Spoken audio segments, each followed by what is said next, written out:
everyone, so I'm here today to talk to you about the Kevin.Murphy Scalp.Spa treatment. So this is a soothing and calming foam for dry and irritated scalps.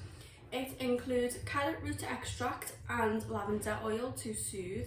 It also includes celery extract to reduce irritation.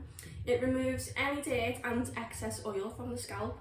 It relieves any tightness on the scalp. It also adds elasticity and moisture to the scalp.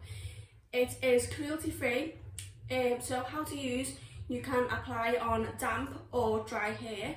So you want to part your hair to reveal sections of your scalp, and you will apply the foam on strips. Then you want to gently massage into your scalp and leave on for 20 minutes. Then you want to rinse. If you feel like you need any further treatment, we recommend following with the Scalp.Spa serum. Hope you all have a lovely day. Bye.